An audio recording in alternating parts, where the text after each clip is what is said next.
Hello दोस्तों, राधे राधे। तो चलिए आज हम अपनी चार धाम यात्रा के अंतिम पड़ाव की ओर यानी कि बद्रीनाथ की तरफ को चलते हैं। तो ये हमारे ड्राइवर सुनील भैया हैं, इनसे तो आप मिल ही चुके हैं।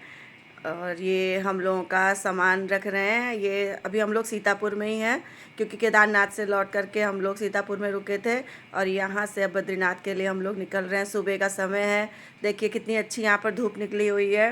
और सुनील भैया तो हाफ टी शर्ट में ही है, जबकि हम लोगों को थोड़ा ठंडा लग रहा है। असल में केदारनाथ में ठंड लग गई थी, थोड़ा तबीयत ख़राब हो गई थी मेरे पतिदेव की, तो इसीलिए हम लोगों ने भी फुल कपड़े पहने हुए हैं।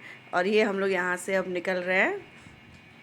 देखिए रास्ता, बद्रीनाथ का रास्ता एक आध जगह पे थोड़ा सा शुरू में ख़राब पड़ा निकलते समय, बाकी और जगह पे तो बद्रीनाथ का रास्ता हम लोगों को अच्छा मिला, बद्रीनाथ जाने वाला रास्ता।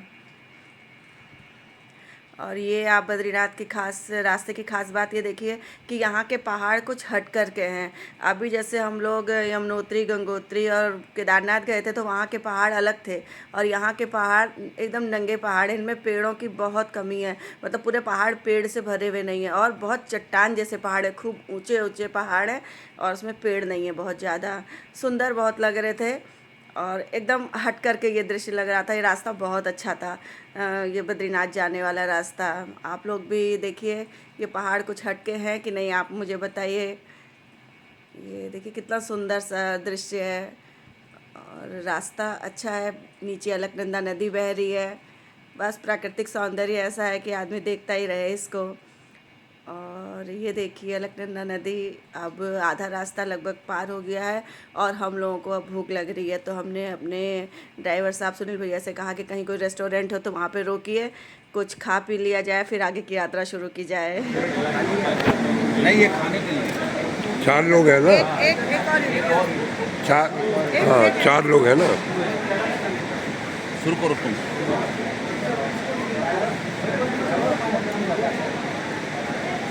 तो चलिए अब आगे की यात्रा में आप लोगों को दिखाती हूँ कि अब हम लोग कहाँ गए।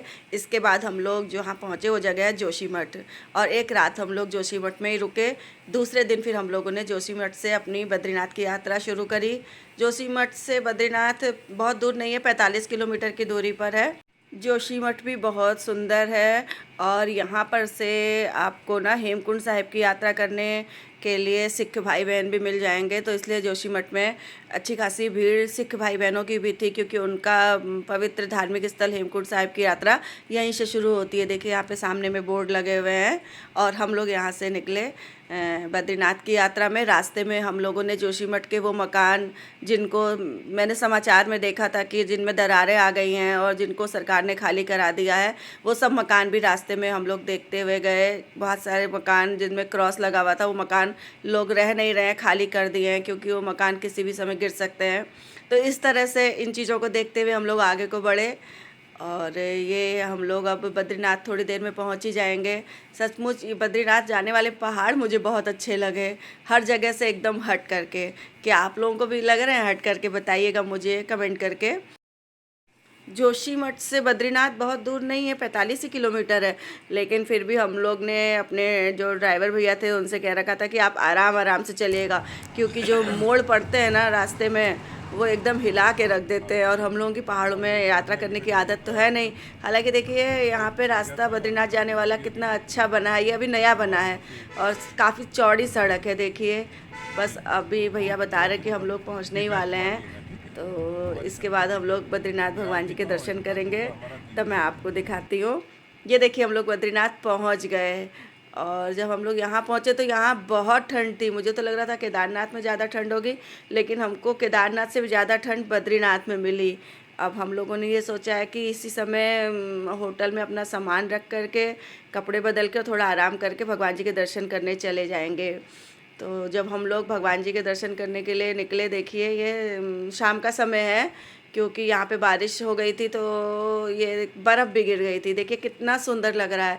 जब बाहर निकले ना होटल से तो मैं तो बस देखती ही रह गई, इतना सुंदर दृश्य तो मैंने कभी देखा ही नहीं। भले ही मैं पहाड़ से रहने वाली हूँ, लेकिन फिर भी मैंने पहाड़ में बर्फ़ इतने नज़दीक से नहीं देखी है, क्योंकि हम लोग ज़्यादा तो अल्मोड़ा रहे और फिर हल्द्वानी रहे।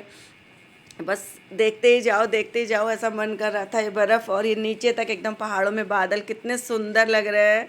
और मैं इनको देखते देखते चल रही थी तो मेरे पतिदेव बोले कि थोड़ा सामने देख करके चलो, पता चला अभी किसी चीज़ से चोट लग जाएगी। बद्रीनाथ में देखिए कितने अच्छी अच्छी बिल्डिंगें बनी हुई हैं, सब होटल है यहाँ पर।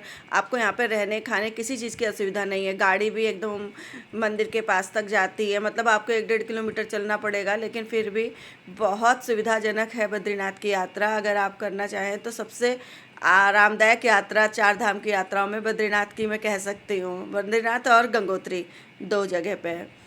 तो ये देखिए बारिश से पूरी ज़मीन गीली है और हम लोग निकल रहे हैं मंदिर के दर्शन करने। लगभग शाम का समय है, 4 साढ़े 4 तो हो ही गया है, क्योंकि होटल में आराम किया, फिर बारिश हो गई, थोड़ी देर रुक गए, तो शाम के समय अब हम लोग दर्शन के लिए निकल रहे हैं।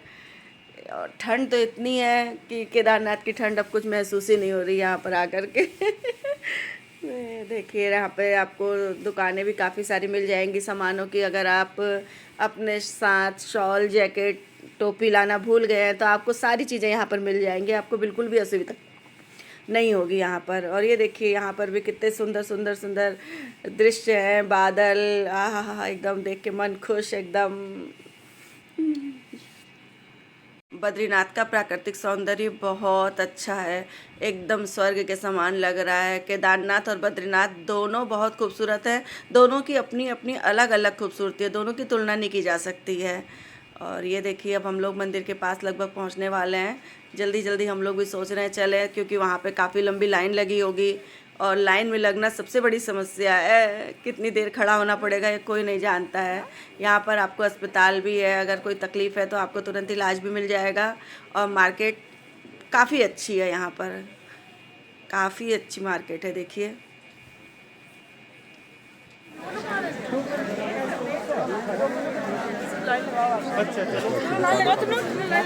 हाँ, दुकानों का लिया था वैसे। और लाइन लग रही है लंबी, हमको लाइन में लगा जाए फिर किया जाएगा। तो यहाँ से अपनी रजिस्ट्रेशन की पर्ची दिखाकर हम लोग भी जल्दी जल्दी भगवान जी के दर्शन करने के लिए जा रहे हैं कि लाइन में लग जाएं। और देखिए कितना सुंदर दृश्य है। ये अलकनंदा नदी एकदम मंदिर के पास से बह रही हैं, जो कि बहुत ही सुंदर लग रही थी। नदी, पहाड़, पर्वत, जो भी नेचुरल चीज़ें हैं, ये तो सच में देखने में बहुत अच्छी लगती है। इनको कितनी भी देर आदमी निहारता रहे तो सारे अपने दुख दर्द भूल जाएगा। और बारिश से कीचड़ हो गई है रास्ते में। ये देखिए कितना सुंदर है ना। और लगभग शाम और बढ़ती जा रही है, ऐसा लग रहा है कि हम लोग को दर्शन करते करते रात हो जाएगी। और ये देखिए आपको मैं दिखाऊं, यहाँ पे गर्म पानी का कुंड भी था। हाँ ये देखिए जहाँ से ये धुआं उड़ता हुआ दिख रहा है ना, ये गर्म पानी का कुंड है। नीचे इतनी ठंडी नदी और ऊपर एकदम गर्म पानी का कुंड। कैसी विचित्र लीला है भगवान की, ये भगवान ही समझ सकते हैं। अब आप लोग देखिए कितना सुंदर है। मैं आपको ये देखिए कितनी लंबी लाइन लगी हुई है। अब हम लोग इस लाइन में लगने के लिए हम लोग को कम से कम आधा किलोमीटर चलना पड़ा कि हम लोग अपनी लाइन में लगे। और सबसे पीछे जब लाइन में लगना पड़ा ना तो बहुत खल रहा था कि अरे बाप रे हम सबसे पीछे हैं। थोड़ी देर बाद देखा हमारे पीछे फिर उतने ही लोग जुड़ गए जितने हम लोग थे। तो इस तरह से ठंड भी बहुत थी और बारिश होने से पैर एकदम से गल रहे थे नीचे, क्योंकि ज़मीन गीली हो गई थी। हालांकि बिछा के तो रखा हुआ था। और ये हम लोग का दर्शन करते करते देखिए आप अंधेरा हो गया। मुझे उम्मीद थी कि अंधेरा हो जाएगा हम लोग के दर्शन करते करते। अभी देखिए हमने बद्रीनाथ जी के दर्शन रात के समय में किए। मंदिर बहुत सुंदर लग रहा था।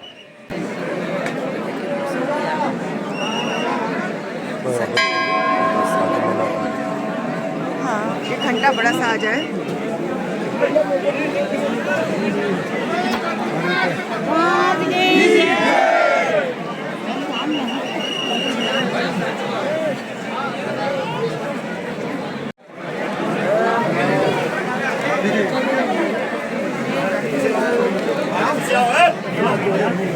बद्रीनाथ भगवान जी के दर्शन करके बाहर आ गए हैं। मंदिर के अंदर की तो फ़ोटो लेना वैसे भी मना रहता है, और वैसे इतनी भीड़ में कोई मोबाइल लेकर के फ़ोटो खींच भी नहीं सकता है। दोनों ही तरह से मंदिर की फ़ोटो नहीं ले सकते थे।